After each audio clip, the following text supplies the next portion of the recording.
Hi again. Welcome to Present Intentions, Intention Matters Unplugged. This is the second of these, which are just unadorned, almost like ramblings, me speaking about things that are not particularly polished, thoughts, musings I've had on certain things related to art and intention and aesthetics, often things I've been thinking about maybe in the last day or two. And this little episode, I want to express my own thoughts on ontological differences between music and the arts. So, ontological differences between music and the arts, and just as I say, some thoughts related to that. Now, because I'm involved with the art movement Intentism, thinking about intention and whether intention relates to meaning or not, or whether the meaning is found in other things like the work alone or in perhaps the reader or the viewer, you do end up thinking about other areas when you're thinking about the intention, because one particular viewpoint where meaning is found is in the work alone, which was found by the new critics like Wimsatt and Beardsley in their famous text, The Intentional Fallacy. And they say, okay, we just got the work alone. So it then does initiate questions like, what is the work? What is work? What is musical work? And what is the plastic arts, artwork? And I've been thinking, obviously, about this for a little while. And certainly in the last few days, it's been something that I've been mulling over. And I think there's a very interesting, striking difference that we can think about with art and music, with a little thought experiment, and that's related to forgery. Now, anyone maybe who doesn't appreciate or value intention in the arts, they would still argue that if someone is painting a Mona Lisa or another well-known artwork and saying that's the same as the original artwork, then it should not be thought of as being the same. And it's forgery, even if they could demonstrate with a thought experiment, let's say, even if this is not possible, that the work is equally good, even if they use the same paints, use the same medium, the same surface, if everything was identical, objectively and scientifically, if that were possible, but because they are not the original author, people would say that would be a forgery. But how would that be expressed in music? It seems to me that if I copy an artwork that's already been painted or made previously, then that's a copy.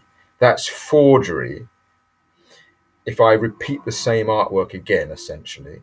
But if I repeat the same tune again, if I'm saying that it's my work, clearly that is forgery in the same capacity as artwork. But if I copy an artwork and I don't say it's mine, there's still some aspect there of it being not my own, some aspect there of it being a copy.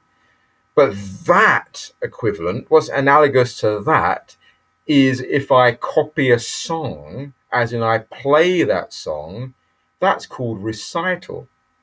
And that's a very interesting difference, isn't it? I draw the Mona Lisa, and yes, it's my drawing. I'm not claiming that the original is mine, but it's still seen as a copy. I look at the melody, I hear the melody on YouTube, or I get a manuscript of a particular tune, I play it. That's called a recital. That's called a recital, and that happens in music continually, and it's not seen in the same negative light as just copying a particular artwork. So there's a difference there, isn't there, in the idea of forgery and authorship. And in some ways, I think that's because an art object is a being in the world. To use a Heidegger expression, he was all about being, wasn't he? A being thrown into the world. And the artwork that's thrown into the world that is made of stuff, it's made of atoms, the thing, is of course subject to decay. It's in the world, it will decay in the world.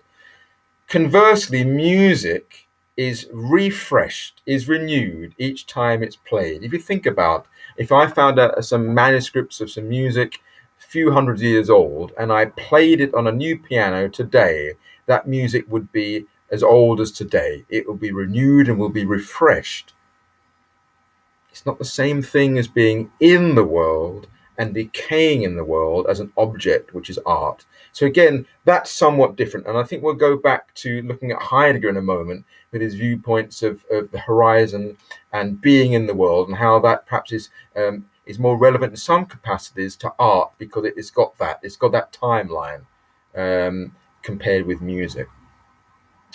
Let's look about this subject of the ontological differences in music and art again in another way. Again, these are all the things that I've been mulling over in the last few days. Another area is to do with creating something new. Now, when I was at art school, we were told there's no such thing as singularity of authorship.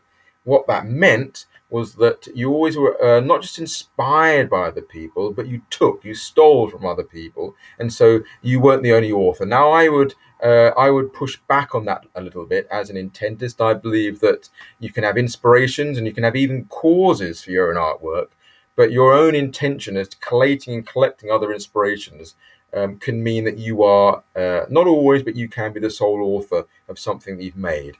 But not so in most theory. There is no such thing as singularity of authorship. Roland Barthes, in his seminal work, The Death of the Author, spoke about a textile of quotations, that when you write anything, it's just harking back and gathering together things that you've read and heard before, and so you make a textile of all these quotations in your own work. And there's something, as you probably know, in literary criticism called intertextuality, which is, again, something similar, that there's this collection of works in your mind as you're creating something new, or when you're looking at any other work that someone else has written. But I think, again, there's something that's intrinsically different and interestingly different between music and art here. And let me try and flesh it out for you. Let's think about music and chords. Now, what is a chord? A chord is when you bring together various notes. So let's use that as an example of maybe the no such thing of singularity of authorship. We bring together previous notes in existence to make this maybe new, maybe old, but this combination, and we call it a chord. And what is a chord? It is a group. It's a name for this thing, but this thing in the word itself is a combination, is a group, is a chord. The individual notes are not lost in the idea of what it is, in the word and the sound itself. Compare that with the arts. Compare that with whatever would be most analogous, and I would suggest that would be color mixing. You take a C, an E, and an F, or whatever it would be, and you bring it together. In art, you take a blue and a green and a yellow, whatever the colors would be, and you mix them. But what do you get? If you mix colors together, you might get a orange, or you might get a purple. We don't express it as a chord. We don't express it in the word itself as being a combination of the previous colors. And I think there's a reason for that, because when you hear a chord, the idea that it's a collection of a low note, maybe a high note, and a middle note is not lost. There's that sense of it being that's what it is, not just in the word, but how it sounds. In art, we don't have that same sense when we see purple, that it's a combination of other colors. Not normally. If we're artists, we might try and unpick that. We don't feel that chord of colors. We see a new color. And that's interesting when we talk about that, that we can't create anything new, that everything is just something of the past. Because I think that a chord is a great metaphor for saying that in some senses we can't create anything new, but a color is different. A color is suggesting that sometimes we can burst through that and create something that's to all understandings and all definitions does seem to be something new. So again, a couple of other differences, ontological differences, or differences in the way we understand and appreciate music and the arts. Other things that I just wanted to unpack just briefly with you as well, which I find interesting, would be in the relationship. Again, let's go back to Heidegger and Heidegger's idea of being in the world, being thrown with a future sense into the world. And he spoke about, we have these horizons, that you have a horizon of your experience in your life, and a text or an artwork or whatever it might be has its own horizon, and we only can understand it in a way, in a right way, in a good way, when our fusion of experiences and of life being thrown into the world is fused with the horizon of the work. So we've got this sense of this horizon, this journey, this movement, this forward-centered being in the world, and that works really, really well in our life expectancy, our future-oriented way of looking at the world, of being in the world, thrust into the world, looking toward the future, this linear aspect of our journey through life. That works very well with literary text and music, because if you think about literary text, it's linear. There's a beginning of the story and an end of a story. Shrink it down, there's the top of the page and the bottom of the page. Shrink it down, on a line there's a left and a right. Shrink it down, and there's a sequential order of the letters. It's linear. It has a lifespan in that sense. It has a horizon. Think about music as well. Music has a certain period of life to it. It begins and it ends. It's very difficult to play maybe 3 or 4 songs on top of each other, because it's meant to be played linearly, one note after another, occasionally chord if they work together, but mostly one thing after another from beginning to end. There's a horizon there, But art is somewhat different. I don't believe any art is alinear, but it's certainly not as linear as literary works or music. So, for example, if I show a painting to you, you may not begin or end you'll look at the painting the same way that I would. You might start with one part of the painting, I might start somewhere else. You might end somewhere different to me as well. Now, of course, that isn't a perfect way of analyzing it, because there would be certain things an artist who understands this could do to make our vision and the way we look at the work in an order that he would particularly want. So, for example, I would suggest a certain color or a certain shape that's different to the rest of the colors and shapes in the work would stand out. Something perhaps that harks back to something that's very base and animalistic about us. So it's something that's maybe violent or sexual or something like that, provocative, would perhaps be the thing we glance at first as well. But it doesn't have the same properties of music and text that is so ordered and precise in its linear qualities. Perhaps a sculpture might be a particular plastic art that is quite close to being alinear.